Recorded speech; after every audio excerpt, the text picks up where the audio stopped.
Hi everyone and welcome to Entrepreneurs Playing Games. My name is Amandine Flachs and I'm your host, and today I am joined by Francesca and Tomi, the co-founders of Bimble. So before we discuss about Bimble and dive a bit more about what you do, I would like to invite everyone to join the discussion. We are live on Facebook, YouTube and Twitch, so be sure to just ask your question. Let us know where you're based, what you're working on, and just if you have any question for our guest, just drop in and add your own questions. That's the reason why we are live. Also, if you have to go for any reason, the video will be available in the coming days on YouTube. So check out the YouTube channel, subscribe if you like it, maybe give it a like, I don't know, whatever you feel, but check it out. And I think that's it for kind of the house cleaning here. Francesca, Tomi, I'm really glad to have you. I don't know if you're familiar with the channel, but what we do generally is we first talk about you and your startup to get a better understanding of what you do. Then we play some video games. So for today I plan a very chill out party game. That's going to be quite nice. And then we take the time to dive a bit more into your business, the story behind it. But today, what is going to change slightly from what we do generally is that we are going to spend a bit less time on the first part and play video game faster. Everyone loves playing video games, and I know you like it. Like, I've seen the tweets saying that you're getting ready, so I know you're waiting for that. And also, it feels so much better once you've played video game. Like, after that, you're more relaxed and everything. So, we'll be playing video game faster, and then we'll take the time to deep dive into your business and what Bumble is. So, Francesca, Tomi, tell us, what is Bimble? Bimble is a list-making site where people can save their favourite places. So we know that when you live in a place for a period of years, you really get to know that place very well. And that gives you an ability to apply your own filter to a place. So you figure out the good places from the bad, who makes a good coffee, who doesn't. And if you are new and coming into a neighbourhood, that is information that is super useful to you. So we have built a list-making site where people can actually share that kind of information. So the idea is, we talk about place knowledge. That's kind of an internal word that we use, but we all have place knowledge. Mm-hmm. I've just come back from New York and I did some research before I went. I asked some friends to give me some recommendations, and then I picked up some places that I really liked while I was there. But what happens with all of that information at the end of my trip? It stays in my head. Yeah. Well, not now. Now it's a Bimble list. And that means that I can use it as somewhere where I can actually organise my own place knowledge. So if I return to New York, I don't have that moment where I'm thinking, where was we went to this great Mexican, like I can't remember the name of the place, I can't find it. And if one of my friends tells me that they're going to New York, it's a couple of clicks for me to share it with them. So I think an information exchange. Yeah, all stored on the platform, so I think eventually you won't even have to ask people and now go for information. So the same way on Strava or other platforms, you can find someone's profile and see what they've been up to in different places that you might like to go to. Perfect. That's I think a great summary and a great way to introduce Bimble. So you have been doing some research. You, Francesca, you have already experienced building startups. You already co-founded 2 startups and being a CEO, and Tomi, you have experience with web development. So what is the story behind Bimble? Who did you get together, maybe meet, or just get to start this project together? So actually we met through my previous job when I worked as a back-end developer at a web agency, and Francesca's previous business was a client of ours. Mm-hmm. And then after I left, Francesca messaged me to see if I was interested in joining Bimble with her, and that's where the story began. So we already worked together in a way before Bimble, which is actually quite a good way to see if you can work together and get on well. Yeah, for sure. Finding a co-founder is so hard. So definitely, if you can get the idea first, or you can work together. Working with someone you already worked with, I think, is a huge bonus, because there's none of that sort of uncertainty in the beginning. Yeah, exactly. So so I was hired by a travel company to create a digital. They had an online sales they had a telephone sales model, and they wanted to move into a digital space. So I was hired by them to do that. And when we were looking for a digital agency, I actually wanted to be based in the agency rather than having them as an external resource. Okay. So we were all on the same team, hanging out together. Oh, that's nice. And before we play some video games, I'm not expecting here a very long, like the entire pitch answer, because it can be a broad question, but really quickly, can you just express the problem you're solving, and also why you and why now is it key for you to build Bimble? So much noise. There is finding good quality place information. So for us, we're not about the new and the now. There are lots of places that do that, but it just seems extraordinary to us that you still cannot quickly and easily find yourself in a new place and find really high quality information. And by that we mean information from people who know those places really well. So we really see an opportunity to consolidate that. We talk a lot, authentic experiences, local people. I think Airbnb own that space quite clearly. And we just want to move that into the idea that there's a beautiful network that we could create. If we get people focusing on their neighborhoods and sharing places in their neighborhoods that mean something to them, they're investing in a digital community, which means that when they find themselves somewhere further afield like Helsinki, they can actually benefit from the same high quality information. And to think that we can then morph that into, it's not necessarily just about local places. It could be that you are a vegan, so you can't eat in every restaurant, and you have to figure out specific places to buy your food ingredients. That's again a fantastic network for us to be able to have access to that kind of information from people who really know the information all over the world. I think it's easy for people to find out once you know where you're going, to find out when it's open or where a place is on Google Maps. And I think it's easy for people on social media platforms to find out what people are up to on Instagram. And I imagine Bimble being sort of in the middle of that, where you have objective place information on one hand, and purely people's sort of photos and experiences on the other hand.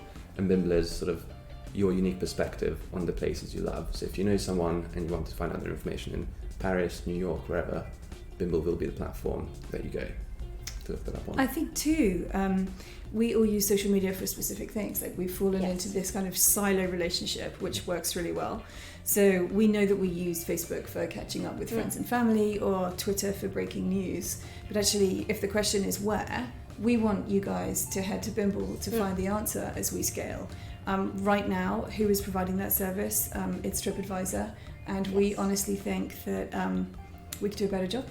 I really think that a lot of the social media platforms that we all use were built over 10 years ago. So I think it's time for some new energy. I actually wanted to bring that later on in the discussion, but now you are mentioning that, you're mentioning TripAdvisor and this kind of travel platform. And when I chatted with one of your teammates, she also mentioned that you're not a travel platform, and you don't want necessarily to be associated to the travel companies because you're not a travel startup, right? So you can use it for travel, but it's actually, especially in the beginning, it's about your own neighborhoods and the places you know really well. So it's about sharing that information primarily. It's about place information, it's about places that mean something to you. So travel is an important dimension of what we do, but it's one dimension of what we do. It could be, so trip could be a very great use case as to why you would use Bimble, but so could be being a student and coming into a new university town. We had a great list created a few weeks ago by a girl who had saved her, so she was saving places in her neighborhood, but she also saved the places, she had Afro-Caribbean hair, and she saved the salons that did the specific treatments that were really, really good. That's information that's really hard come by. But super useful. We are based in Oxford, super useful for the students who are coming in September, who are going to have to embark on that journey to find that out. And we know there's so much information available on the internet. Too much, really actually. Hard, it's too much. It's so hard to find that filter. And we call it, we have a hashtag which is Bimbleworthy. That is the filter that you apply when you have found the hair salon that does your hair really well, or whatever place it is that you're sharing. So we say that at Bimble you get to understand how people feel about those places. It's obviously there's too much information about finding places. I think the other platforms, their sort of KPIs are covering every single place in the neighbourhood and making sure that no matter what, every single establishment is listed. Whereas for us, it's things should be good, or someone should have a reason to love them, and that's a reason for something interesting on the place. So us not having every single establishment on a high street is not a sign of us failing. It's actually means that if you're looking for something to do, you don't have to scroll through hundreds of items. You just pick out the ones that you can see, which are already inherently good. Great. Well, I think it's quite interesting, and I'll definitely try to get back to all those things because you touch many different aspects, the travel aspect, but also the different social media around this ecosystem that you also fit in. But I also want to play video games. Yeah. We're here for that after all. Okay. So let's play some video games, and then I have quite lots of questions that I need to rearrange a bit because you already answered some aspects, but I want to dive a bit more into other of those aspects. If anyone has any question also, that's the perfect timing to add your question to the chat. We are going to play for quite a while, and we might not be able to answer straight away the hard questions because it requires some concentration, right? But I'll make sure to add your question right after we play video games and to answer it. So please, whatever the platform you're using, we are monitoring the chat, so feel free to just say hi and let us know what you think. I'm just going to set up the game. So you said you were playing video games, you trained a bit before, right? No, I did not do that last night.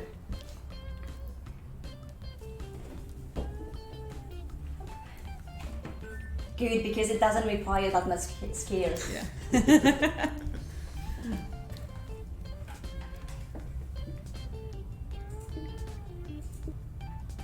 Okay, so I got a controller for you. One of you will have the Steam controller. Thanks so much. Thank you. Should we swap? Do you want to swap? Yeah. Okay. It's because we're friends. We appreciate that. It threw me off otherwise. Okay, and I'm going to change the scene. So we don't have the sound of the game, unfortunately. We can't make it happen. It just, no way. But everyone can hear the sound, so we're just the only one without it. This is super cute. So now the game is stick fight, and one of us is not on it. Is that me? No, I think it's me. I'm the yellow one, I think. Yeah. Okay. Let me restart the game really quickly. I'm not moving. I think it might be Francesca. Oh, really? I think so. I wasn't moving either, so... Let me just check this. Can't believe you got that controller. I owe you one. Although if I'm not in the game, If I still win, then you shot yourself in the foot. Or maybe I'll let you win, Because just to you- say thank you. That's definitely like you.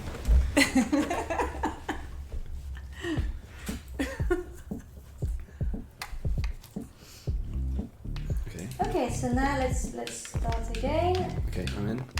I'm in too. Okay. You're not? Oh, you're here. You're the red one. Great. What did you press? It doesn't matter. I think if you press any button. Yes. Anybody I'm the to red one. start? And now we should be good. Okay, so to start this game, let's go to the other side. Okay, so you launch the game, but on the online version. So I'm going to just restart this, and we are going to start a local How game. do you read? What's your difference? Okay. So here is like the training part, and we need to kill each other to start the game between each other. That's odd, I know. And that's the idea. Is that a crown, Tommy? So yes, because you won, and when you win, you have a How crown. extraordinary, Tommy. And you can get some I'm already dead. some firearms. You can't even fire. Some stuff to fight with. I just killed myself. You see, it's quite straightforward. You don't need to explain the controllers. Ooh. One of you has fire gun. Look at that! You might have the crown, but I have the gun. Yeah, I do have the crown. But there's a huge big wall between us. So Francesca, you're yellow, right? I'm I'm red. yellow. I'm the one instead. Oh, okay. Taking shelter. Taking shelter from my post. He's quite aggressive, as it turns out. Yeah, I'm a bit sorry, Who sorry knew? for that. Who knew? Well, I played a bit yesterday, and Oh, to be honest, people now are we're not learning. very Now we're aggressive. See, But I have to, just Where's to Tomi? test Tomi, that. where are you? You're not there. right. collapsed on the bottom floor. He needed to, we needed to win. One of us needed to win to revive him. I'm jumping at the moment. Oh, you're going the hard way. You're trying to fight with your bare hands. Yeah. What other options do I have? Is there other weapons I can pick up? Well, I think one of you is Oh. dead, so Me. Oh. I'm dead. there was some fire. Oh, so is that a gun? Okay. Yeah, there are some guns flying around.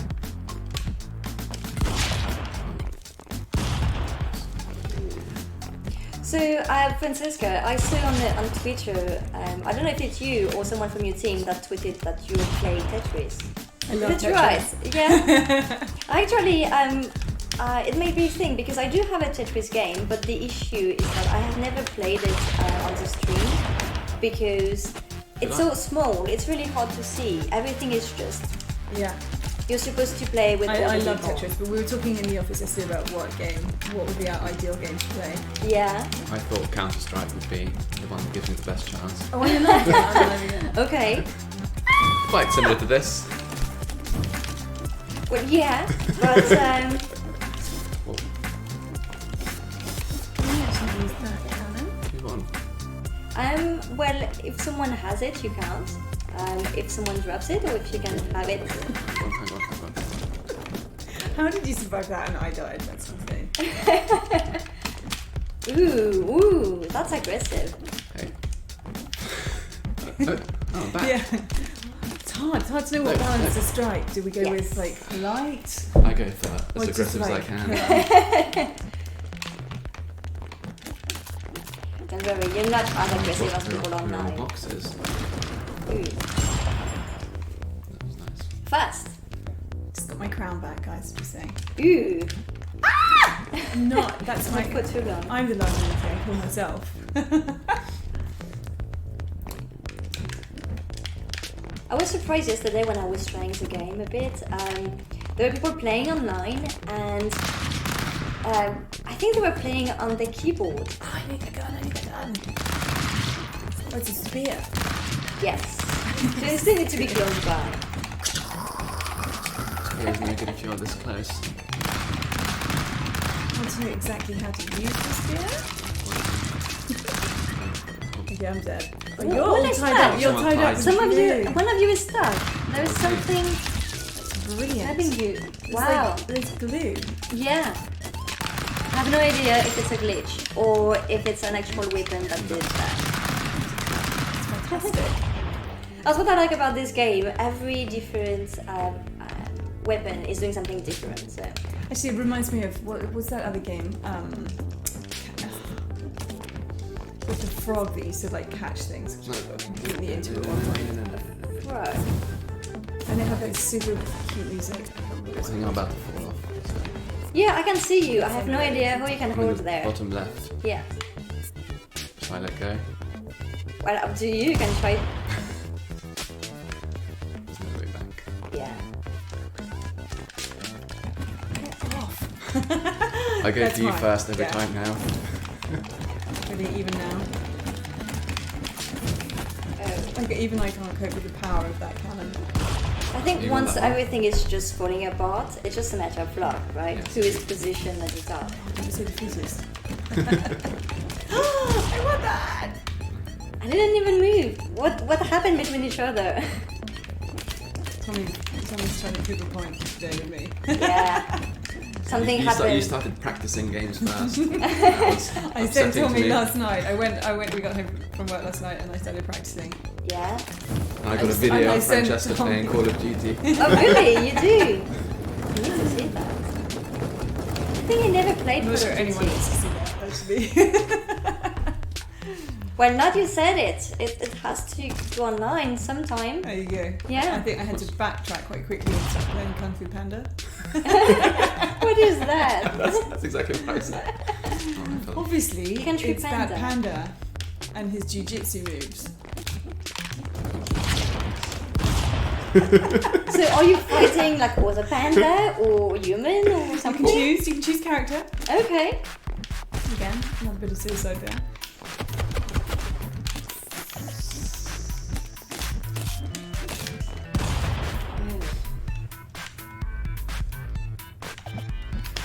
I wish I had time to play more. I think everyone is in the same situation, like trying, Oh my wishing god, to look at play that! video games. I got knocked into oblivion there. Oh.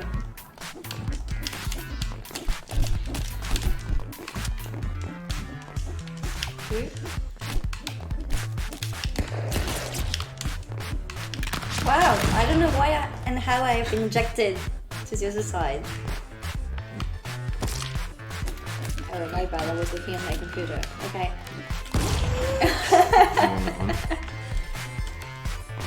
So if we leave this room like one, it's gonna be Oh no, there's a Go bamboo. Go home in shame. you will. I'm trying to keep track mentally, but I don't know if I want the gun. I'm not doing well. Keep track of what? Who's winning? Oh, I'm wondering if at the end, like if after a while we can actually have some scores. So the colour of the text at the end of the Yes. level is who won, but it's hard to keep track. Because Well, maybe, let me check. I'm just pleased the way it comes. let's leave it to the end. Okay, sounds good. Just gets distracted on me. Ooh. Oh, that distracted me.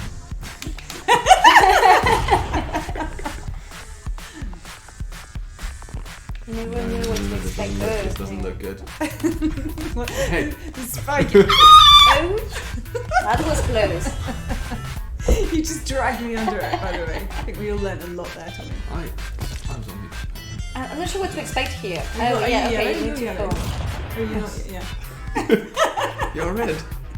I know! But you did drag me under. I had a panic where I thought, oh, maybe that was on my head, actually.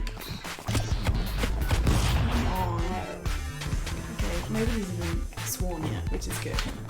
That was that other panic I was doing. Good. Oh, God, it's in the ground. What to do?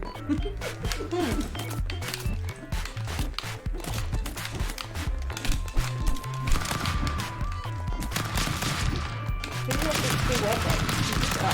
Yeah, I didn't even notice that. Ah. And you know what to do with it.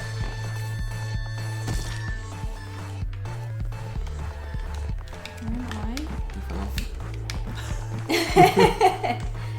Instantly.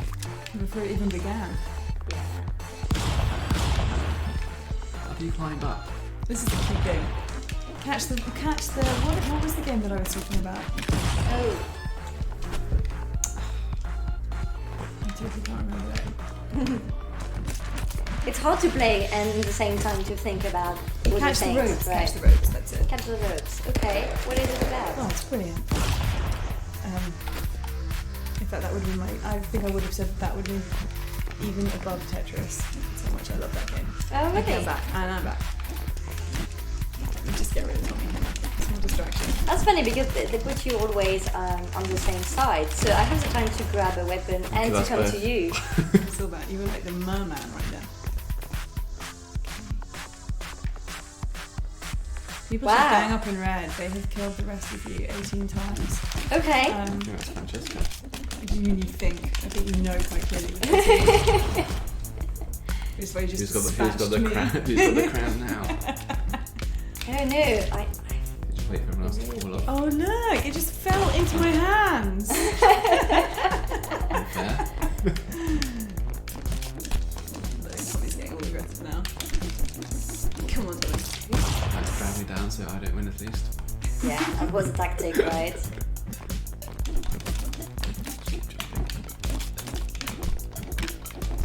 Oops. I'm out. I peacefully win. I'm wondering who designs all twos. That was fast. Into the spikes. Oh, Ooh. you looked very sad there. Oh my word. That How do was you lie also down? very fast. I don't know what happened. The only control I know is attack. I was just practicing my moves and impaled myself on the spike. I don't recommend it. Look, my little crown at the bottom. Yeah. Just luck.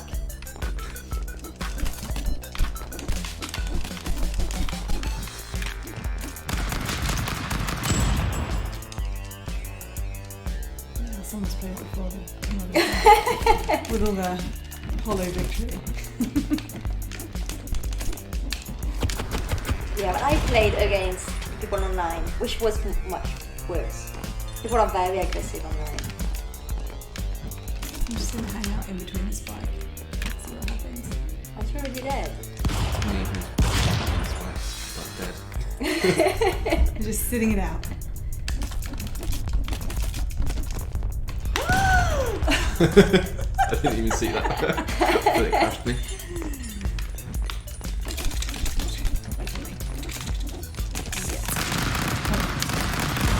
Wow, that was domination, that's a word. It was a massacre. We're not good at staying on there. We've got a spatial issue. Go up. So it next back. Not good. Oh, here's another one. Get the gun. Took my time. You're making it look so easy.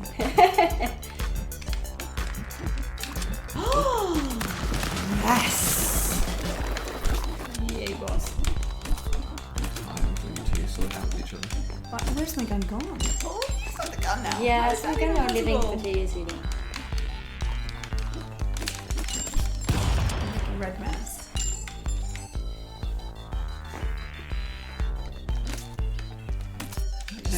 Just let you two get on with it.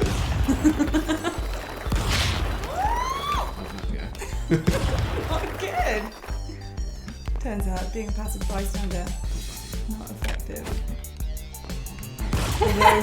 Although I didn't just drop my weaponry. That's not the button for shoot.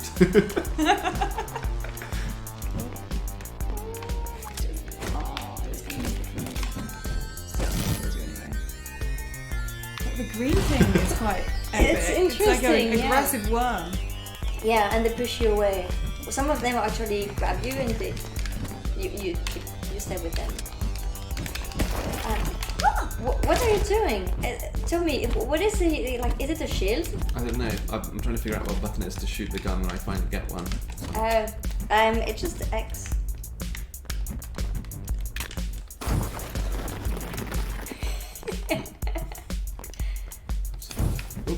Another one? It shoots a green worm. You That's give brilliant. up. That's the one. That's my favourite weapon. But it's kind of funny, right? It's not just a knife or a gun. I like the spire also.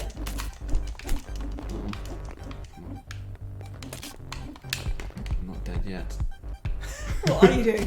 Just like hanging out. God, our host is quite on point. Yeah, I'm sorry, I'm a bit It's like aggressive. 0 prisoners. Well, you're so good. Like you were Oh, leading the thank way, you. so I'm like, well, I have to be a bit aggressive, right? And be like, oh, I'm a newbie. I'm like, keep moving.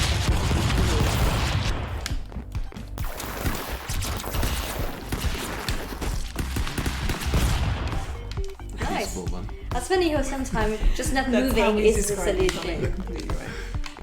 Peaceful Tommy. It's a new nickname. Is he really the most peaceful of you? Sorry? Is he really the most peaceful of you? I'd say so. What do you are? Yeah. Actually, I think that is circumstantial. Okay.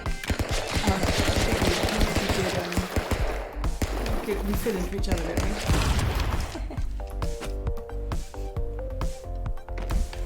Balance. It's always a key. Oh, I want the one machine. Yeah. I haven't had this yet. Oh, I did have two. Could I have two?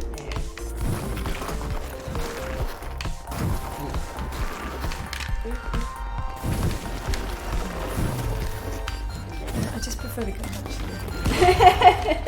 It's hard to control. Yeah. How do you shoot the worms? X. Yeah, like any weapon. Yeah.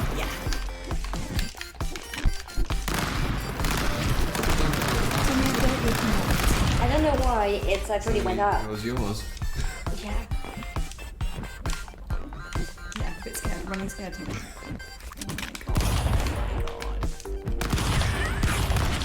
Yeah, I'm trying to play, but I'm dead.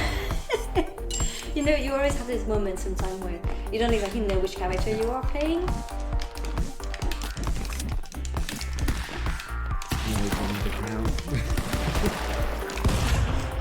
You sure about that? Let's see the data, sorry. Let's see the data. Just as I say that.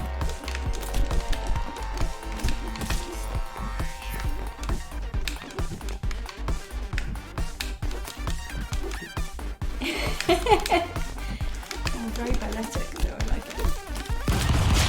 That's a good part. Oh. Okay. Short round.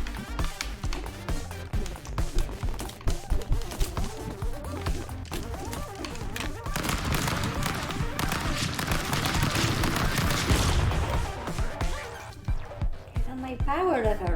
Get on. Okay. Ooh, okay, that's going to be interesting. There are guns at the top of every tower.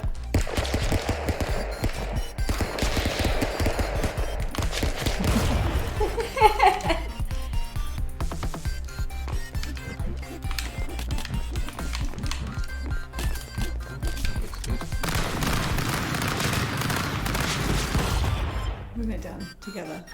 Yeah. Ooh, okay. That's good to know. So we ran off a cliff.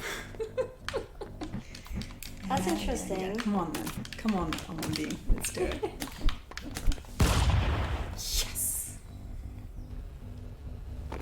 Oh. Ooh. That's ooh, I didn't expect that. Miraculously, I won that one. What is this level? That's really hard now. I think we're too good, and now we have very hard Not level. into the flames. The shape of the body when you die is so funny. Yeah. Yeah. See ya. Okay. Ooh. That one's gonna get you past.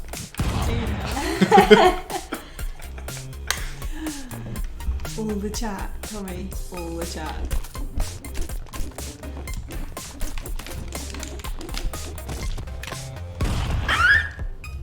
Yes. Accidental change of direction. Did not go in my favour. Where do you hide from that? I think where you are is good. Up there. Oh yeah. I'm already dead, so. Now what though? But is it going to end? Like, we can't move. I think Francesca's about to. Yeah, I think so, but That's just a time thing. I could have hung on a bit longer. Oh, Tommy. ooh.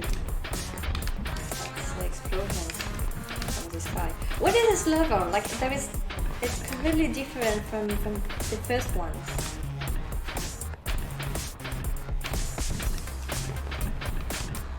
We're in the middle of the wall right And just took my gun from me. now. Sorry for that. We're all learning an awful lot. But I'll be nicer afterward when I'll ask you questions. Well, you about say people. that. Yeah. You got some making up to do. Well, everyone on the chat, if you want to ask hard questions, you can do it. I will have to stay nice, so. close to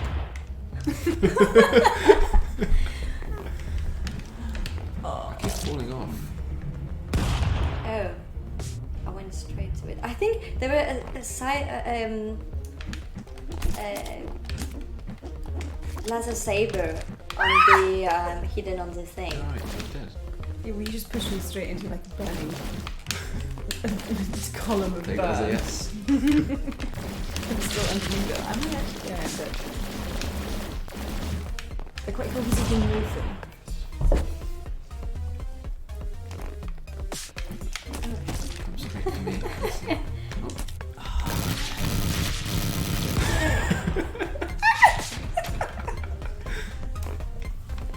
My platform kind of pushed me I back. just wait for you to fight each other. What is that? Oh, I tried so hard not to die there. Sort of background. Western. Yeah.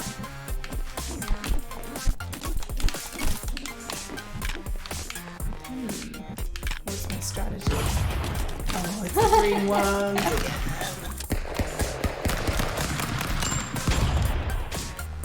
Oh, it was a Dynamite. powder, yeah.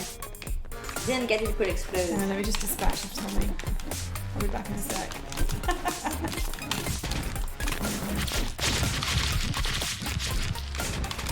Oh, Are you shooting the purple things, or is it just... yeah, accidentally. Okay.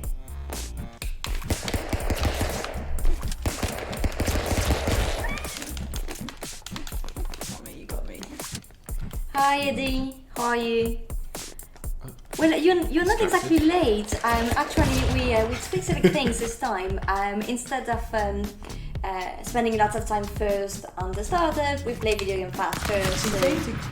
So we are tweaking a bit, the usual format. So stay along. Take your We'll opportunity. dive further into Bimble later on. Oh, we should be friends. And thanks, yeah, the game is quite fun actually. We are having a good time, I think. I don't know Great. when we'll get back to the interview because it's really fun. But thanks for stopping by.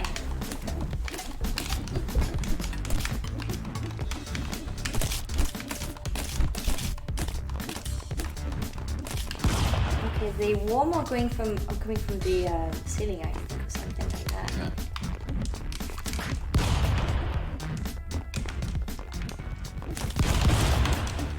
No.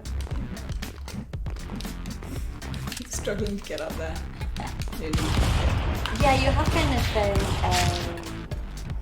like it bounces when you jump.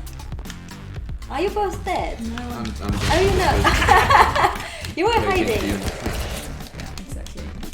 Oh, I thought he picked it up.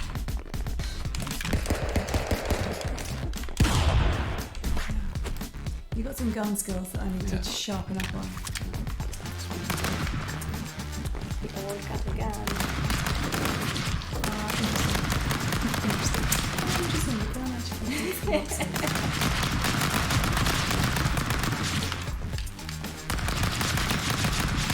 Oh, yes!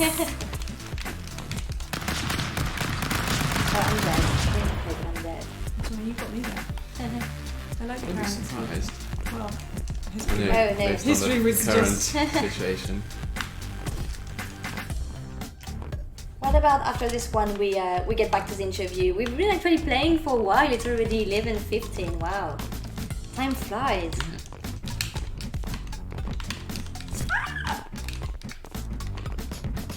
Yeah. How do you go to the other side without being burned? Yeah, that goes away. She says. Oh my god, if Yeah, she I comes figured over and it out on the destroys me. Oh, how do I do so that? bad. Yeah, we're on to you. I'm stuck. Oh, I'm dead. You get me another night. Oh, it's kind of a flying worm right now. Why is it attacking me? Well, I don't think it's like under your influence. You just shoot it somewhere. If you happen to be there, that's too bad for you. Ah. Yeah, coming to you. Am I though? Or am I just dying? Ah. Tomi, have you tried to target me with your gun? Like you shoot something at me. You haven't fired it. You just threw me the gun. I think I had you in my sights targeted perfectly, but then I threw the gun to you. Oh, Tomi, look at that! How did you do that epic jumping? Things were tossed up into the air. Yeah, I really? think that's the idea. Yeah. Not on purpose. You thought you had like a new. Oh! I don't think there are some power moves or anything that make you jump. I see it, Tomi. I was already dead, I think, when you threw me off along with yourself into the fire.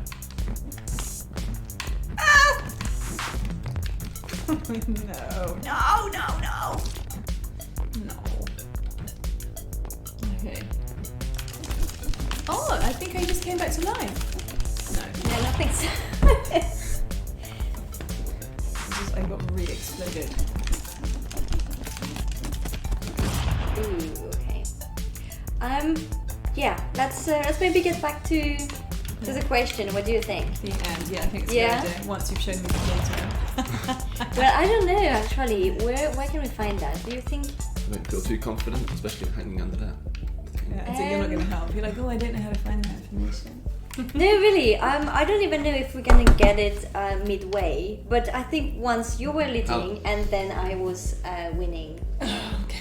So I definitely lose, but other than that, Which is the main thing. Sorry for That was that, really yes. the goal accomplished. Yeah, I have no That was idea fun. who we know. Keep binding? No. No, I don't think we can know right now. So I'm just going to remove the game and we can get back to the interview then. Are you ready for that? Yes. Yeah. Well, I was not really nice during the game, so I'm going to be nicer. Yeah, you're a bit scary. Really? Mm. Ooh, that's not good.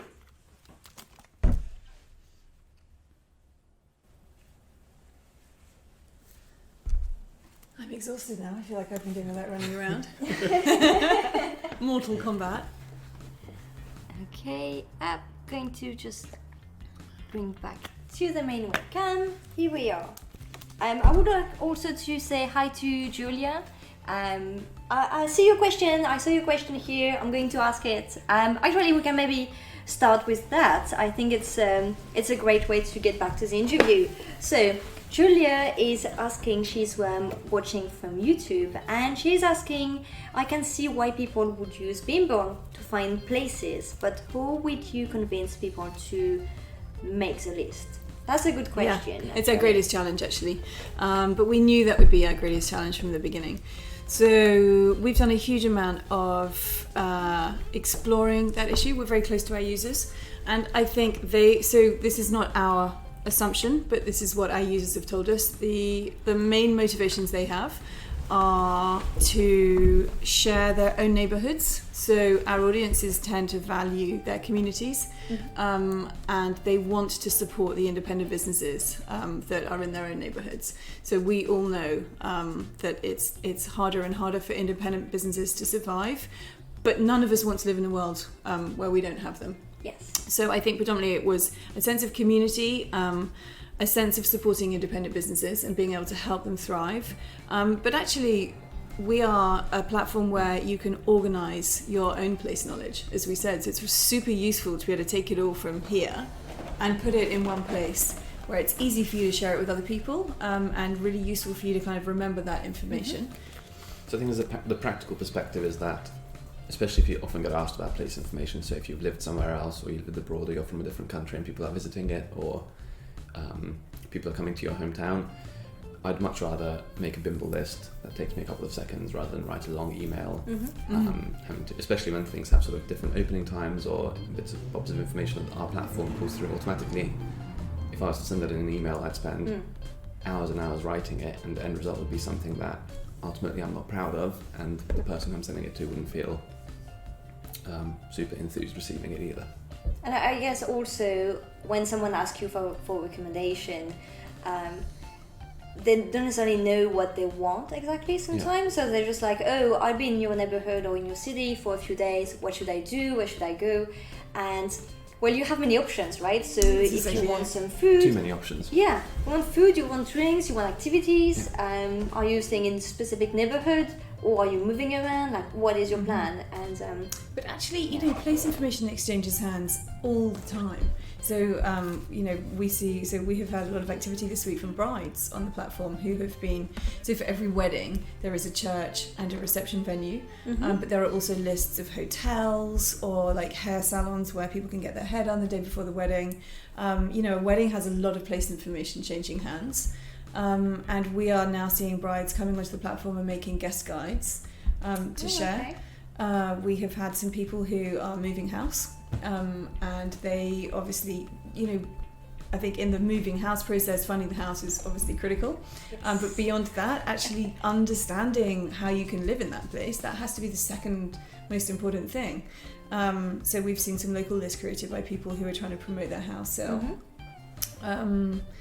Influencers, in fact, we had so Bimble's very much a platform for real people, so we love the fact that people are on there saving things that mean something to them. But nevertheless, we did have we are building relationships with influencers where they see the value in the platform. Okay, so that raised many questions. The first thing is, last episode 2 weeks ago, I had the founder of TikTok. They're building a social media platform for video sharing and education, and Franz Joseph, the CEO, mentioned the fact that actually they've seen people using the platform in a way they didn't expect it.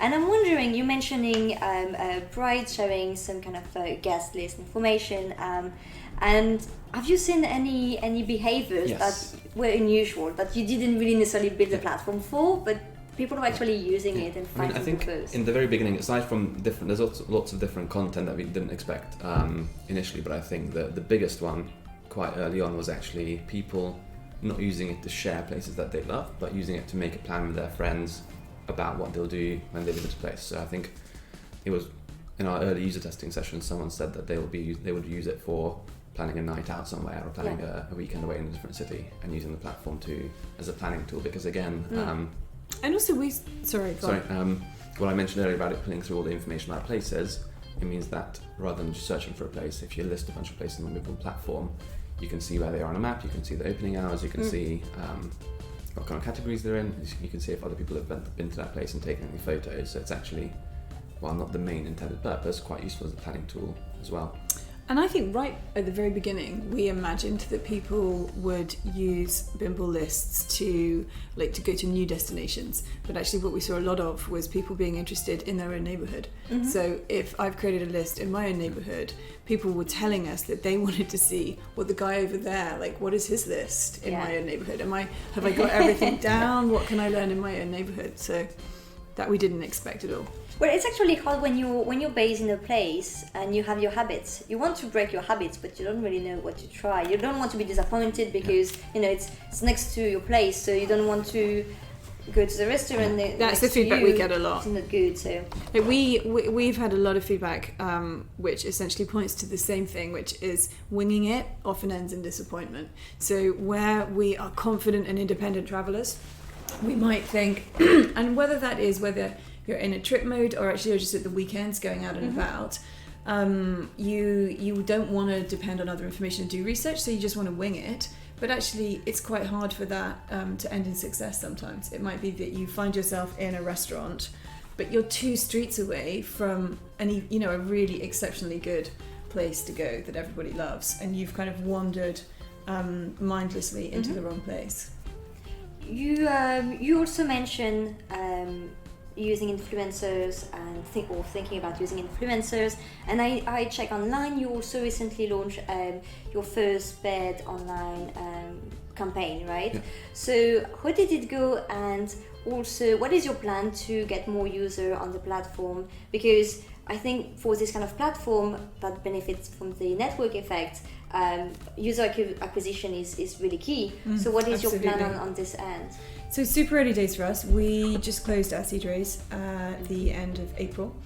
So we spent the last quarter kind of growing and hiring, building our teams, getting them in place, and then getting everyone settled, and then sorting out our strategy. So that's why we're funded, we've sorted out our strategy, and now we're chasing user acquisition. So to answer those questions, we've quite a few questions. Influencers, there is a value on the platform for influencers because they are already sharing this kind of information. If they're sharing it on Instagram, then it has two problems. So it would either get pushed down the feed by Instagram, or if it's a story, it disappears after 24 hours. So we see ourselves as a complement in that scenario, because your followers, if you're an influencer, your followers can, rather than thinking, I saw them, they saved something really cool, how do I find it? Actually, as we scale, we can train people to understand that Bimble is a permanent place. We are the platform for place. So when you think, I saw that on Instagram, you will know to go to Bimble to find out the information about that place. So in many ways, we would become a marketing channel for influencers. But that is because they see the inherent value in the platform, and not that we're paying them for their information. So we feel quite strongly that we want real people on the platform. We don't want to be a place that is curated. We don't want journalists, we don't want travel professionals. Everybody's welcome, but we're not chasing we're chasing after genuine information. And we don't want people, so we want everyone on the platform, but the places that people should be listed because they genuinely love those places, not because it's a paid review or a paid advertisement on the behalf of the places. And in terms of incentivization, we quite often hear that if you don't know who's paying for it, or if you don't understand necessarily the business model and it's free to use, you're generally the product and it's about your data. So for now, the platform is completely free to use. Are you already thinking about a way to monetize it for the future? And who's paying basically, or so who will be paying for that? The platform will always be free to use for consumers, okay. But we do have 3 different sort of business model revenue streams that we're planning on doing in the future. So right now we live from investment capital while we are kind of finessing the product. So the product is still in early stages. So it is super quick and easy to use, but on a 12-month runway, it will look completely different at the end. We've released our app in November. And beyond that, we have 3 different revenue streams. So one is advertising revenue. Okay. As a social platform, that is something that we will definitely do. Native advertising as you use the product. But beyond that, actually, what we find quite exciting is the place page. So if you save a list to Bimble, and you will be adding places to your list, for every place that gets added to the platform, the system automatically creates a place page for that business. Okay. And the business can come along and claim the place page, and that is it's super exciting for us, because what we understand with the independent businesses is they really struggle with marketing.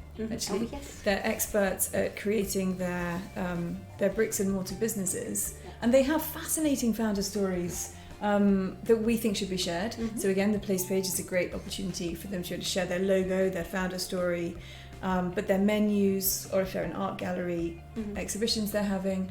But we can ramp that right up to push notifications, all sorts of kind of exciting geolocational stuff, as well as we grow. And I think the other thing that the businesses struggle with is just maintaining their website. Again, all these independent businesses have when they do have one, not everyone has to have a so website. Much on, exactly. They have so much on their plate that even if they do have a website, every day they're trying to run the business, and it becomes a sort of the last thing that they look at. So often it's out of date, often it doesn't rank well in Google.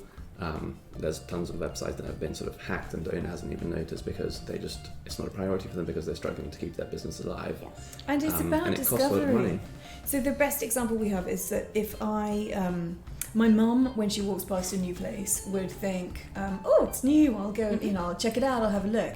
But we know that's not what the everyday consumer does anymore. We know that we walk past a place and think, oh, it's new, and so we get out our phone.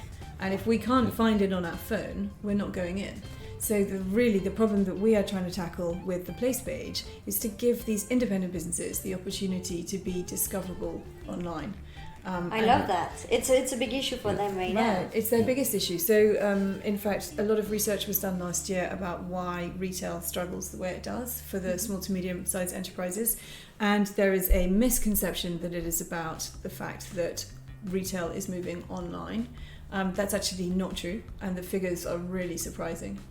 So if I asked you what percentage do you think of retail takes place online?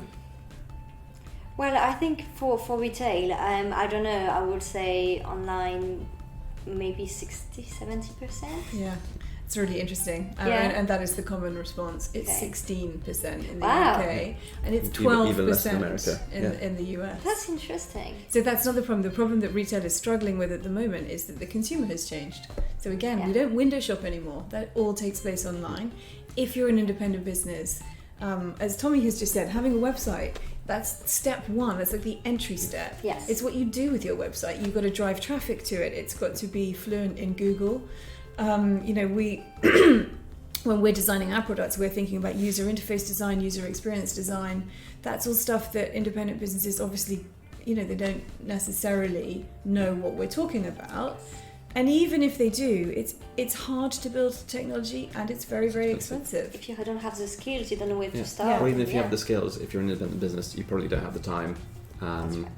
And I think, as Francesca said, even if you have a physical commerce, most of that journey for the user starts off online. So if someone hears about you through word of mouth or through any other, even if you have a great marketing team that does a great job, if someone mentions a shop to you that's nearby, and then you Google it and you can't find it on page 1 or even above the fold on page 1 on Google search, I think to most people that place doesn't exist. Yeah. So they can do the best job they can, but if their website isn't up to scratch in terms of that, it's all for nothing. And I think where we come in is that as a platform where we have the developers at the time to pay attention to that, we can offer them a place page that does come up on the top of Google search when someone searches for their business. And unlike other social media, well, not social media platforms, but like TripAdvisor, rather than it being this weird space where you're reading negative reviews or positive reviews and people's quite subjective opinions on what they hate or what they love, Bimble will be people's experiences there at that place. And you can figure out, are the kind of people who are going here similar to me? Would I like the place? And then make your decision based on that. Okay. Are you thinking about having some kind of additional features for social media instead of sharing your list as a link? You can actually research for your friends, because I can imagine, I know lots of people, but maybe your colleagues haven't shared with you the list or the link because you haven't asked for it. You can actually search for what they like if they're on the platform. Yeah, so we want to have a sort of similar to Strava, a follows and following feature, where it's not about sort of people's status updates, but you get an update on if they've added a place to the list, or if they've just come back from a holiday and listed all the places they've been to. So you can kind of find people on there that you're interested in and keep track of what they do and what they like. But we have a product roadmap, as long as our arms actually, that is coming. So we launched in a very basic form because we wanted to test the effectiveness of the product really, and its ability to grow. So at that moment in November, we didn't know if we could attract any users. We'd done a lot of user testing with the product in terms of demos and talking to people, but there is a moment as a startup where we went into open beta, where it's thrown wide open, and you sort of cast your net and see what comes in. See what happens. Yeah. And we were lucky. We were pleased, actually. I think there is a universal interest in what we're doing, and so I think we had 1,000 lists created in just over 4 weeks. I think that's almost good. more impressively it was lists all over the world. So I think initially our thought was that people who kind of know us will make lists in Oxford, Sure. and we'll have a platform that has Oxford Everything and in Oxford and nothing. Yeah. But actually, what happened is that people started making lists from San Francisco to New Bhutan, York, we had some in Bhutan, we Yeah. had a lot in Asia, and then actually eventually after 6 weeks, 50% of our user base was from the US, predominantly in New York. New York and California. In California. That's interesting. Yeah. And have you specifically targeted those areas? Well, at that point, Weirdly, at that point, not at all. Yeah, and we- since then, we weren't funded at that point, so we were. It was, genuinely organic. Organic in that it was just open for people to discover, and we were doing a lot of hard work, jumping into communities and drawing people's attention to our product. But as you all know, that's not enough to actually get people to go to the site unless there's some interest. And then for them to go to the site and then take an action like create a list, the next step, share the list by publishing it, the next step. So we were super enthused by our early activity, which was great. And then we launched our seed raise right after that. Okay. I just want to say thank you, Eddie. Eddie said that he loves the topic, so he finds this discussion very interesting. Great. That's great. Thanks. Thank you very much. It's good to hear. Yeah. So you mentioned that you raised seed investment last April, right? So what was the January. progression? We closed in January. April, So yeah. So we January started to April, yeah. What was the progression for you? What happened before, and what's your plan for the coming months now that you have reached the next stage, basically? So we Pre-seed, you mean pre-seed raise or what? Well, it's not about the investment, but it's more about your plan. You mentioned that you have a product map, and also now that you have more funding, what is the plan for the coming months? So the seed raise was for hiring a team for 12 months, Okay. And to take the product from essentially what we just described as this sort of organically marketed proof of concept to to product the app, that's most to, importantly. an iOS app that is no longer sort of a beta but a sort of fully ready market released app, and then to bring up the product in terms of usability and quality to the level that we want it to be. So this 12 months is the time we have to do that. So the plan was to hire a team of designers, developers and marketers, and to market the product and then at the same time build it and bring it up to the level that we want to in terms of quality. So we've built 3 teams. We have built out the dev team. But up until April, that was all freelance relationships. So it was Tomi and I, and we had one other person with us, who essentially was a product guy. And then now we have brought all of the dev teams in-house, so including the app engineer and front end and back end. Then we've hired designers, so we have a UI designer and a UX designer, and then we have 2 people on marketing, and we also have a marketing intern. So that how many? That's a lot of people now. 9 people Yeah. currently 9? in total, about to be 10. Yeah. About to be 10. And we did have a moment actually when once. We've got one more person who joins in April, but we did have a moment where I opened the office door and it was like, there are 10 people in there, there are 9 people in there, oh my god. And I said to Tomi, well, seriously, we have to really, this is really serious, we have to concentrate. It's real now, It yeah. does feel surreal sometimes, yeah. And everyone is based in Oxford, right? Yeah. So everyone's working from our offices in Oxford. How is the startup scene in Oxford? Have you ever had any Thriving. pressure to come to London, to move to London? Well, I think... I mean, we talk about moving to London. Yes, it's something that's sort of in the back of my mind all the time. I think it's hard to answer that question without a bit of context. I think if you don't have any sort of connections or haven't worked previously in Oxford, I think your biggest challenge would be hiring developers. Luckily, through my previous jobs and meetups that I go to, that wasn't a big issue for us. And I think, again, sort of hiring people that you know within your network is going to really ease that. But there is a lot of support in Oxford for startups in general. So as long as you can hire the right team in Oxford, I think it's great. Yeah. And there's tons of meetups all the time. We went to one just on Thursday. Thursday night we were. There's meetups every week, but from all the way from sort of back-end engineering to UX and UI to marketing to just general startup meetups. So I think while there's this sort of pressure in the back of our mind that everyone kind of seems to say you have to go to London or you'll sort of fail, and there's all these books that mention the same thing in America where to give yourself the best chance, move to sort of Silicon Valley or New York. I think it is possible to do a startup in somewhere like Oxford. It may be that we outgrow Oxford. We'd rather not, but there may be a reality that we will outgrow Oxford, and that will be predominantly from a marketing perspective, I think. But the hardest position for us to hire for was UX, actually. Really? Okay. Yeah.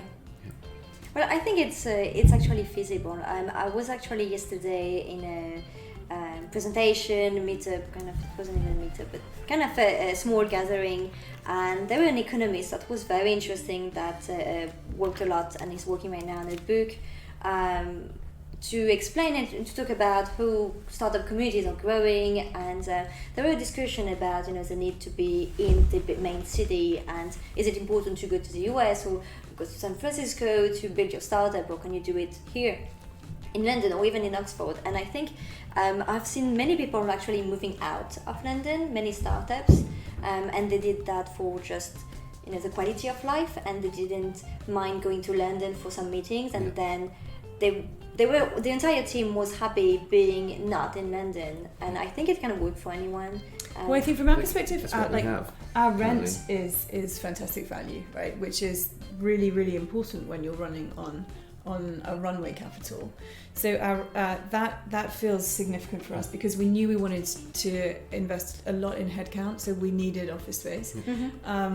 So that was good. I think in terms of lifestyle, I don't agree with that. Like we just are not a lifestyle startup. So for us, whether we were based in London, Oxford, or Timbuktu, we are really putting the hours in because that's what you have to do at the stage of the business that we're at. So I don't think that is specific. I think probably what I would say, users, early onboarders in America seem to be more plentiful, of course, and much more enthusiastic.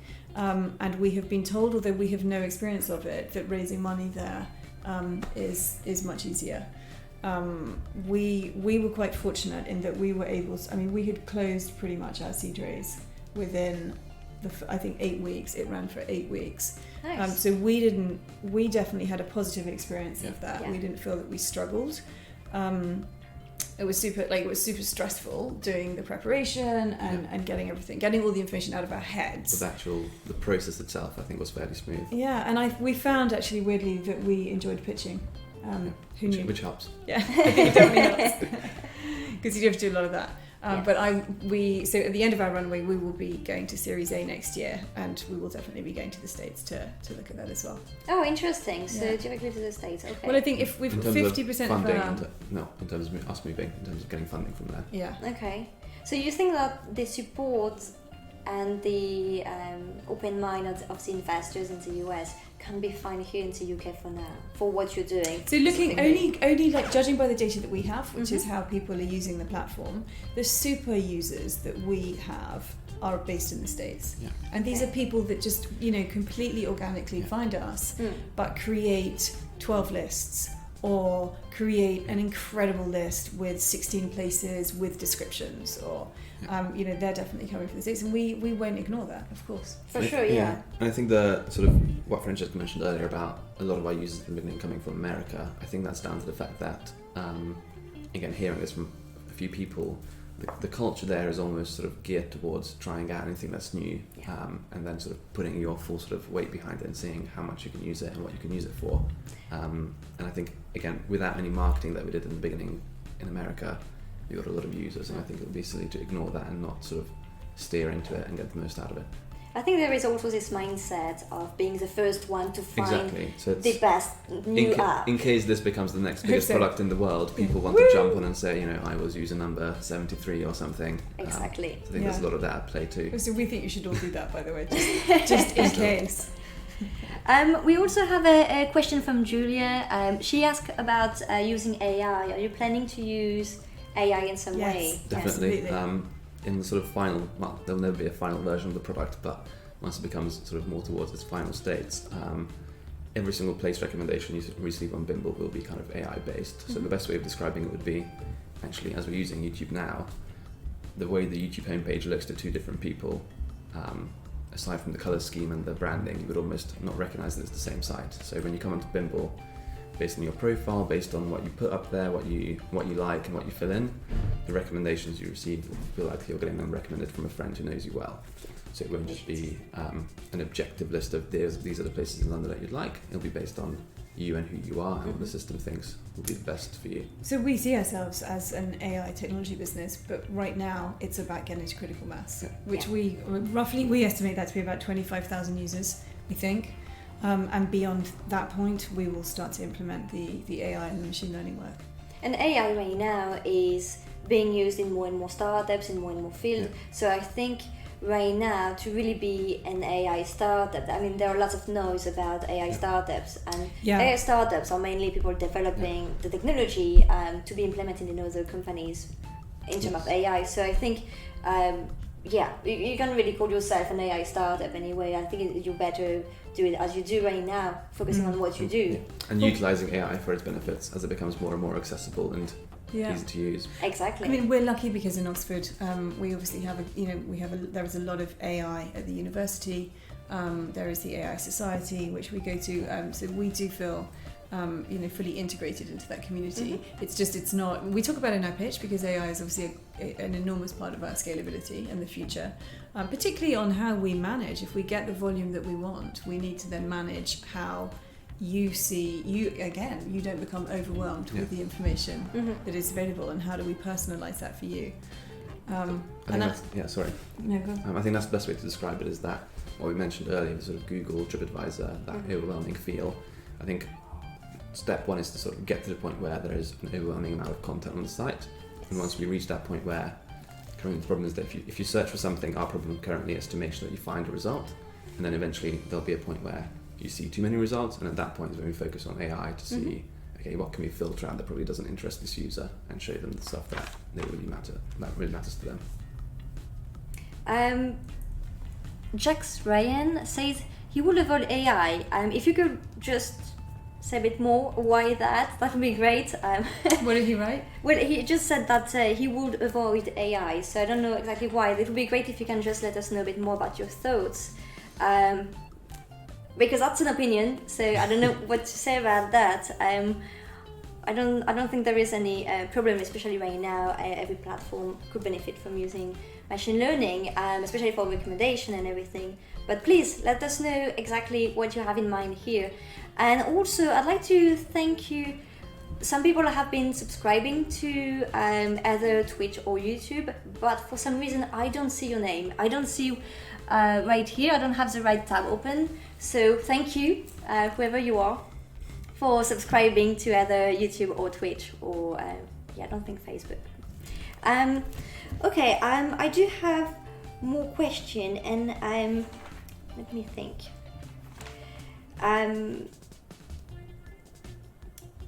I wanted to ask you about your own different background, and the fact that you, Francesca, you already funded other startups, and I'd like to know how this time it's different, and maybe if there are anything that from your previous experience that really helped you get on board for this new adventure. And for you, Tomi, I'd like to know also about how it was to go from working in a web development agency and being part of a team to actually step up and become the CTO. If you had to learn any new skills or anything. Definitely. Yeah, I guess. That's the short answer. And I'm sure this is something... For both of us, I mean, it's just a baptism of fire from beginning to end, isn't it? But in a good way. Yeah. I think, so my background, I started in investment banking, and then I started an independent business. So actually I think that's why, we talk quite often about Bimble is really this meshing together of all of our experiences to date, and it all kind of amalgamating into this product, which is Bimble. So I started an independent business because I just wanted to do that. I'd been living in Paris, and I'd come back, and in Paris you very much lived in your neighborhood. Yes. Where you had your butcher, your baker, your candlestick maker. Your baker, yeah, I missed that. and you had a stationery shop actually, and I came back to London, and I noticed that we didn't have a stationery shop, and that was something that I thought I would do. So I set about with my co-founder, a friend of mine. We decided that we would open a stationery shop. We'd also spent, I think, because of my previous career, I'd spent a lot of time in the States, particularly in New York, and the stationery market in New York is very well developed. And so we thought, we'll just open a stationery shop, that's what we'll do. And it's, I want to tell you that it was way more considered than that, but actually the reality is it wasn't. And the best way of answering that question is when we think about lean startups and the lean methodology that we follow and being agile now as a technology business, actually at that moment, and I think it was 2003 that we launched the stationery business. We didn't do any user testing whatsoever. So we had an idea for a stationery business. We hooked up with illustrators who we thought were doing great work, and we went immediately into stock, thousands and thousands of cards. And we didn't ask one single person what they thought of our cards. And again, we just had a lot of good luck. And we got picked up so we had a retail shop, and we had a design studio upstairs. And one day the stationery buyer from Liberty of London was walking past our shop and came in and said, I would like you guys to wholesale. and we said, oh, we don't know anything about wholesaling. And she said, okay, girls, I'm going to teach you. And, you know, it ended with us selling in Paper Chase and John Lewis, every single John Lewis store in the country. You know, suddenly she absolutely was the spark that enabled my business to grow. It's great to have on board someone like that. That's amazing. Well, she walked past our shop and liked the product, so I think we're lucky. I wouldn't recommend that we do it like that now. That's not our strategy for but this business. to be fair, traditionally then, this was, you know, 2003 was very much in many ways a pre-digital era. We didn't have methodologies and access to that sort of the whole concept of user testing and lean hadn't, you know, was in its infancy, or had it not been born yet. And we do the absolute opposite at Bimble. So everything we do is user tested. We don't, you know, we generate ideas, but then we immediately go out through, we use the build, measure, learn framework. So we would build something rubbish, you know, that looks incredibly basic, put it immediately in front of users, and we conduct this super weird user testing where it's completely silent, because we need them to experience the platform without us prompting them, and then we watch and see where they stumble and where they succeed, and then we would go back and rebuild it again, you know, iterate on that, and then show it to a different group and see, and that's how the product has evolved. So really what you see at Bimble is absolutely born of users and what they want, which is, I think, true when we were asked the question at the beginning about why will people create lists. We, you know, that again, we spend a lot of time asking our audiences that. Why would they do that? I think that's a great way. Like you did it in some ways first, and then you learn from that and just think, well, if I had to do something again, well, I wouldn't do it this way. So now you started a new adventure. You do it completely differently and in a more structured way, because you know also what to expect and what you should maybe have done. Or what I mean, you cannot put a price on the experience of that, because I think you've got a lot of experience in startups too. The more you repeat it, some things are very, very formulaic. Whether it is, you know, you see patterns. Yeah, the same thing happened again. And also, you need to set up a business. You need lawyers. You need accountants. You need bookkeeping. That's quite rhythmic almost. What about for you, Tomi? I think for me, the biggest change was that, so I started as a back-end developer in a web agency, and on every side of it, I think especially the software engineering side of it, I loved it all, and it was a great challenge, you know, having all these clients come in and go from nothing but an idea that you got through an email to then having people design and develop and then, you know, test and then release the product. But after a while, what was quite sad in a way is that we'd build these great products and then kind of say goodbye to them, and whether it went well or not so well, we'd always have sort of ideas for what to do better, what we should have done, but the best case scenario is that you'd build something that you loved working on as a team, and then kind of just sort of hand it over to the client and be really pleased, but you'd never really interact with it again unless something went wrong. I think the biggest change of Bimble is that everything is within our control. So if we have an idea of, you know, a quick fix on the site one afternoon, or deciding to suddenly change direction and have a pivot in the sort of the core aspect of the product, we're free to do that. So there's no longer this sort of barrier of it's not really our product, but we're building it. Now it's equally as much fun, if not more fun, on the sort of back-end software engineering side, and it's even more fun from the fact that if we want to do something, if we want to make a change, it's entirely up to us. And again, surrounding ourselves with a great bunch of people who know a lot more than us in their individual fields means that if we just come up with an idea between us as a team, we can achieve whatever we want, really. But that also means that you have to have the long-term vision sorted out, and instead of so we have to have, I think, what I'd say about that is I think it's great to have a plan so that you can follow it, but I think if you make your plan so rigid that you can't then react to a change, I think that kind of applies both sort of products in your life. It's good to have sort of a rough plan, but also be flexible and not so tight to that if something causes you to need to pivot or change your idea or completely change your mind, you're free to do that without being super emotionally invested into the very specific end goal and not just sort of the rough direction you want to head into.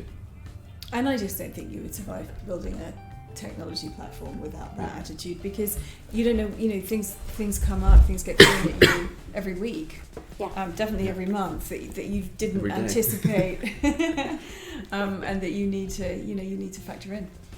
Definitely, that's a complete startup life. Absolutely, things happen, and ecosystem is changing also. customers have different needs. I'd just like to say a big thanks to Jax Ryan. He says that he loves the channel and he likes the intelligence in the room. So, we're having fun. We also played video games before, so it's not just all about. That's lovely to hear. But thanks a lot. I think maybe he didn't see the gaming bit. Yeah, maybe. But thanks you very much. So yeah, I know that you have some opinion on AI. I think here it was more about using AI specifically for Bimble, Yeah, but and specifically machine learning. I guess where you draw the line with AI and machine learning is subjective, but yeah, machine and you learning have is different more levels, relative, right? So I think we're not going to get into such a deep discussion right now because we can spend an hour, I think, discussing about the different levels and everything. Yeah. But if you want to share your opinion on the chat, feel free to do so, and I'll definitely read it. And also, if you want to reach out to discuss further, happy to do so. And also want to say hi to Mr. Papamongo. Papamongo, yeah. Hi, hope you're doing well. Thanks for stopping by.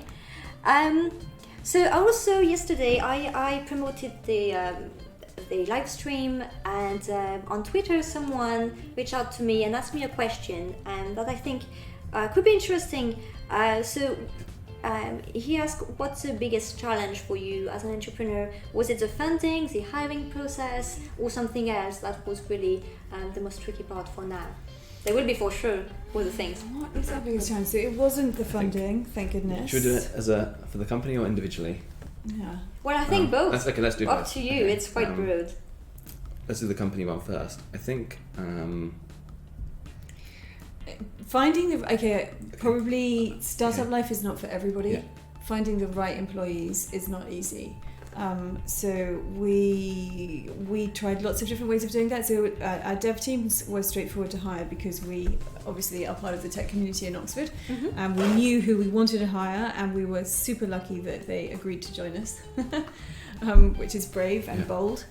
But actually, as we have said, it's unpredictable. It's an unpredictable life. You work long hours. You don't know what tomorrow brings, and we have no way of telling whether or not we will be successful in the future. So we feel very much that, based on our user feedback, that we've got something that people like, and it's up to us now to turn that into something bigger. And to get people creating lists. That's the challenge that we have right now, is that we need people to move from thinking it's a great idea into actually proactively contributing their own list in order to participate in our digital community. That's really what we want to build, is a community of people that are out and about, that have place information. We want it to be completely diverse and full of interesting people. So when you come to Bimble, you that's what you can expect. And what about at the personal level? I think for me, one of the biggest things is, it's not really a challenge that I have to face, it's the fact that, as I mentioned earlier, we can build whatever we want, and especially now that we've hired people that are capable of building, I'd say almost anything. It's figuring out, because we haven't got the time to build almost anything, so while we have the option of, our developer can build an Android app and an iOS app, that, while seems great, now you have to decide which one you build, or do you build them at the same time. And equally, prioritizing features when you have the ability to build all of them but not the time, I think is super tricky. And I think getting that right, and always keeping in mind what the consumers of the product want and not what we want, is an ongoing thing that we have to keep an eye on. And I think one of the other struggles that we face every day is what we realised. I think we touched in the beginning, we thought we were building a travel app, and then we realised very quickly that there was a lot of interest from people in their own countries, from their own neighbourhoods. And suddenly, as we have grown, we have realised that any Instagram user is a potential Bimble user too. So that presents us, that is fantastic in terms of our scalability and our future. But actually, where do we begin? And who do we begin with? And that, understanding who we want to go narrow and deep, because we believe that's how we will succeed initially. But what does that look like? Who are those groups going to be? What do we do with them? And what do we do with everyone else while that's going on? That I think is something that it's a constant challenge. Yeah, sure. Having the market audience, or the target audience rather, be really broad. It's a mixed It's blessing. great sort of on the tail end of things when you can scale globally to billions of users, but in the on the marketing side of things or the product side of things, it's difficult to prioritize what to build. Yeah, Whereas a really specific product that you aim at teachers or software engineers or people like that, then you have a really clear focus on who you're building it for. Whereas for us, it's anyone and everyone, and it's hard to kind of target them with picking features out of the list one by one. So, like, one example of that, we took out family as a sector, and we argued that our users would fall on either side of the child raising years. And we based that on talking to people and understanding that we got a clear amount of interest from people who weren't having to worry about music lessons or going to the park with their kids at the weekend. Yeah. They had a higher disposable income at that point, in terms of it being available to spend on themselves, and they had the weekends free. So we cut out the family sector, and then when we were funded, the first thing we did was we worked with an external market research company to benchmark where we were at so that we could measure it again at the end of 12 months.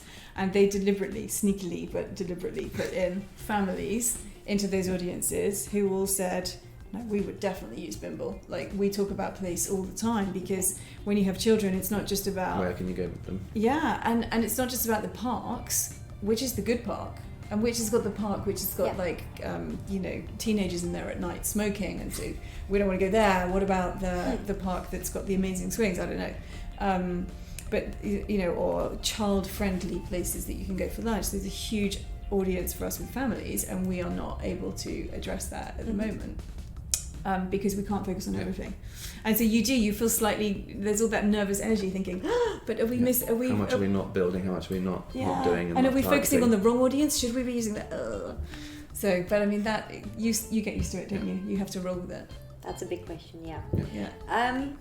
And I love your answer, really. I love that, it's completely honest. Yeah. And I think I've seen so many startups in the same situation where you know where you want to go, but it just, what is the best approach for your audience, and how you're making sure that you're talking to the right people. And also, it's something that actually I think we've discussed in every single episode for now. The audience, who do you know exactly who to talk to and what they want exactly. So really love your answer. We've been chatting for a while, so before we start wrapping up, I'd like to ask you something. You mentioned earlier, I think during the first part of the interview, you mentioned that you mentioned something that you mentioned in an Instagram post recently, where I think Tomi said that it takes 5 years to become an overnight success. And you also said that most social media apps were created 10 years ago, and that now you think that it's time for a new and positive social media. And I'm wondering, the term positive really strikes me, because I'm wondering, do you think that right now the social media platforms available are kind of broken, or they're not positive enough? Or saturated a Yeah, little I mean, bit? I think I guess on a personal note, I have noticed a slight difference with even how Twitter is. And I think it used to be a place that I would go to find out sort of software engineering things, and even though I follow mostly the same people, because it's in the hundreds now, the kind of tone has become more sort of negative, life-related and political. But I think in terms of, I don't think it's necessarily broken either. I think there's a sweet spot with all, looking back over the last 10 years, social media platforms seem to have this sweet spot. And for me, I was a really early user of Pinterest and Instagram, and there was this beautiful moment where it was also new, and you were posting things on Instagram that no one had seen, or and it was random and crazy and amazing. And now it's completely different from that. So it's not to say that there isn't an enormous value. People have built businesses off the back of Instagram, and all of these incredible things have come from that, but it's different. And I think that it is time for different reasons. So I think we have learned a lot about unhealthy addictive behavioural models. We don't want to create an app that does that. So we're not, and this was something that we really had to address with our investors, we are not all about people visiting the platform every hour. We're about making sure that there's value for you on the platform.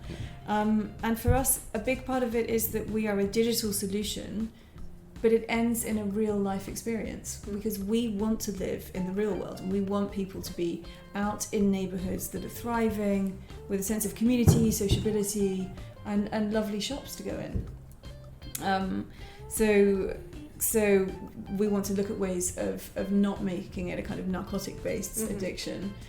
On the platform, can anyone post anything negative? I don't think so, right? So you kind of curate things that you like. The plan is that, while we have a free text comments box, it would be technically possible, but the idea is that because you're only listing places that you love, your description of them is likely not going to be negative. Yeah. So if you have a useful point to make in the otherwise sort of a positive comment, that's useful. But that we don't have an idea of sort of reviews or star ratings where, the problem with the reviews is that you don't know if you can trust them. You might be fake, or they might be sort of incentivized in other ways to not be genuine.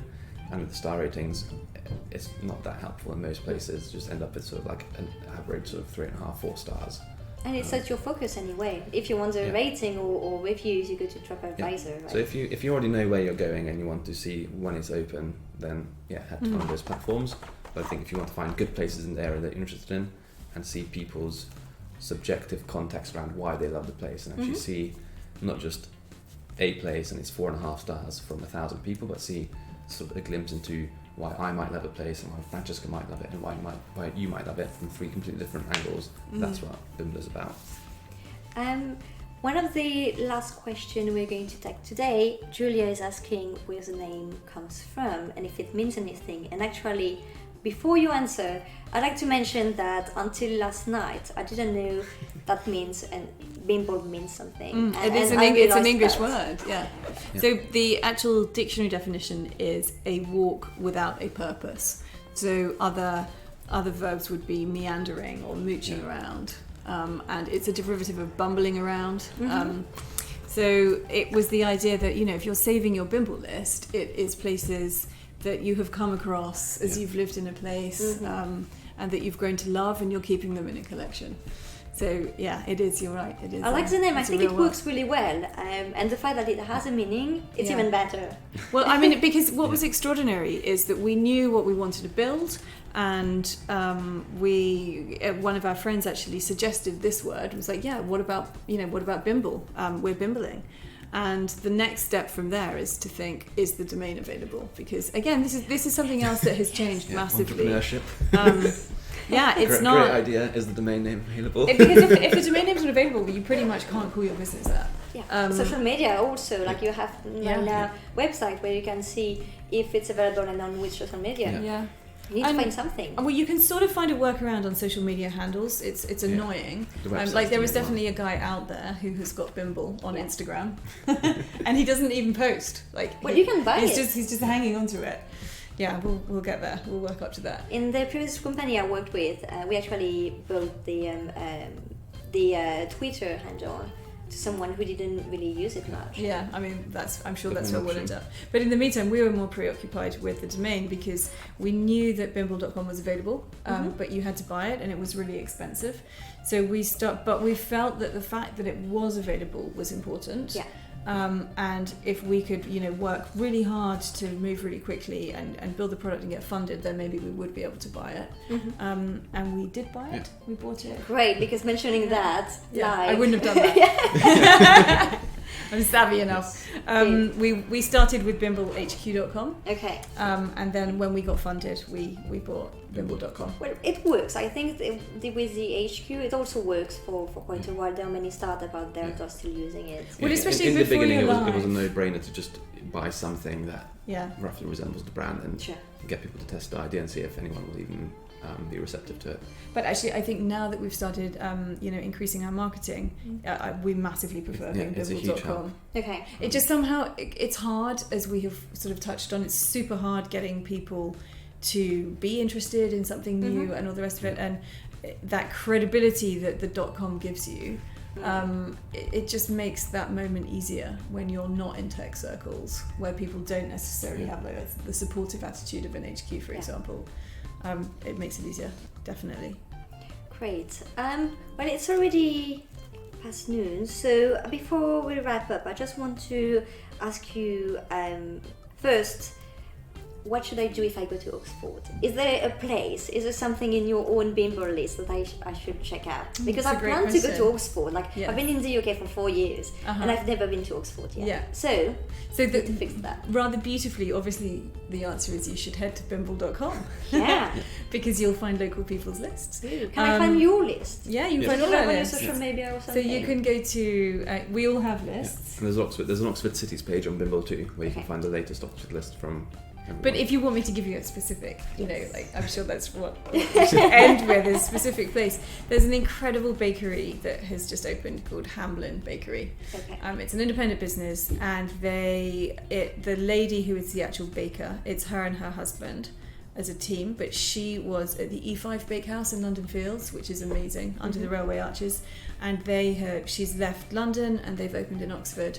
And they do the most incredible cinnamon buns and peanut butter cookies. So it's small, they've just launched, they would love the support, and it's on the Iffley Road. Okay. And I would probably, if I were at Hamblin Bakery, I would probably mooch from there to Christchurch Meadows, which is a park. The best way of describing it is a park. It's Christchurch is a university college. Okay. But the public grounds are open, and it leads right down to the river, and it's where all of the rowing boats are. So all the Oxford rowing teams will be practicing on a Saturday morning. So that would be my recommendation. Well, I need to now make some plans. Yeah. While the weather is still okay. And obviously get in touch if you come to Oxford. Sure. Then you come and see our team and our growing Definitely, I'll business. stop by. Also, is there anything you want to share? Like some resources, books, anything you find useful in your journey? Maybe not. Maybe there are some things. Yeah, do you know what I really have the best answer. Like my tip is Audible. Like if you're a startup entrepreneur, Audible is just the best way of.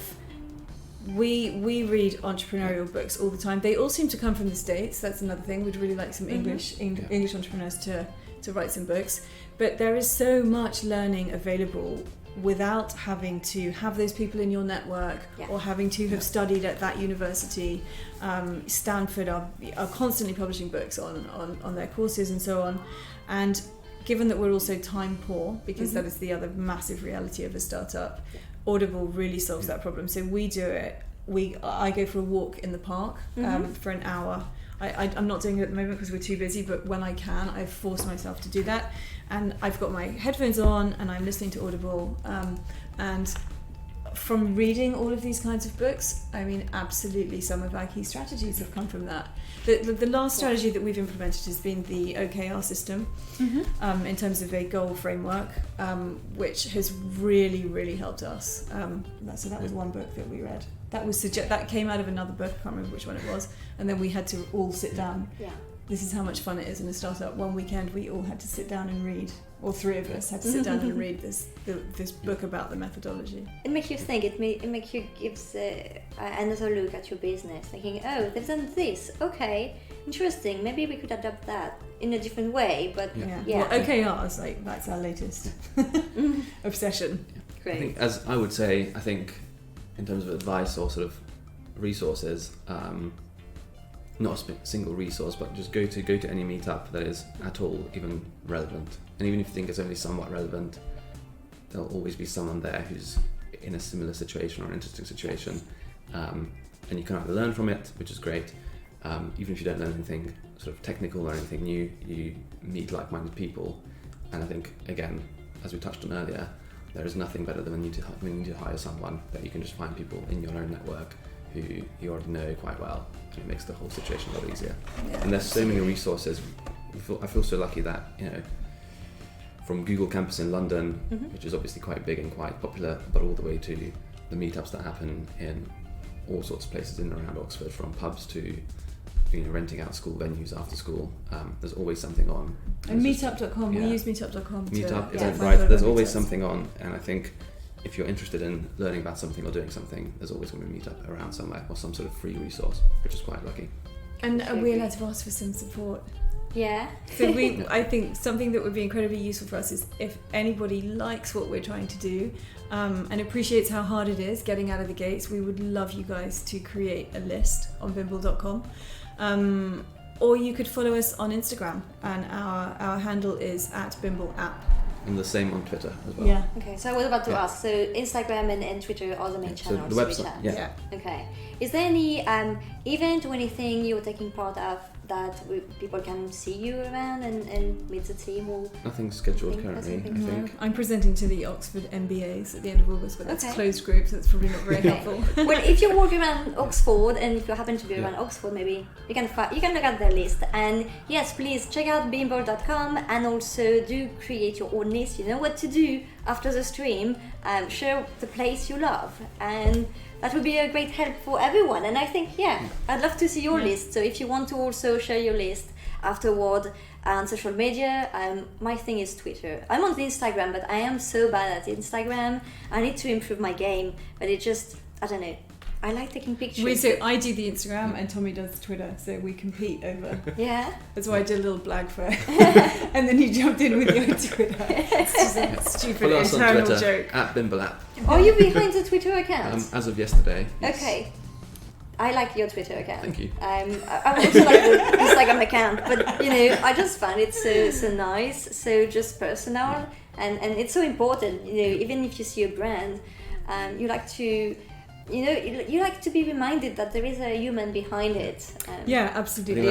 that's definitely our goal. Is to Yeah. make it seem like you sort of buy into the people behind the company. through And Twitter. the same from the platform. We're about real people, so it should feel personal because that's exactly what we're doing. Love that. I think it's a great way to end the stream. Thank you. I would like just to I'd like to thank you everyone for joining us today. I see that we have more people subscribing. I need to fix that. Next time I need to make sure that I have the name of the people subscribing. But thanks everyone for subscribing to either YouTube or Twitch. We'll be back in 2 weeks, so we have live stream about every 2 weeks. If you have any suggestions for a game or for guests based in London or in the UK ideally, that would be fantastic. Just feel free to reach out to me. I am on Twitter, I'm on Instagram, I'm on most social media actually. So feel free to reach out and keep an eye on our social media. And I wish you all a really great weekend. Today seems to be quite nice actually here for what I see. So enjoy the day and I hope to see you in 2 weeks. In the meantime, you can find the video of today on YouTube in the coming days. I should be able to post it maybe tomorrow or the way mid next week it will be available. I see you in 2 weeks. Thank you very much everyone. Thank you. Bye. Bye bye.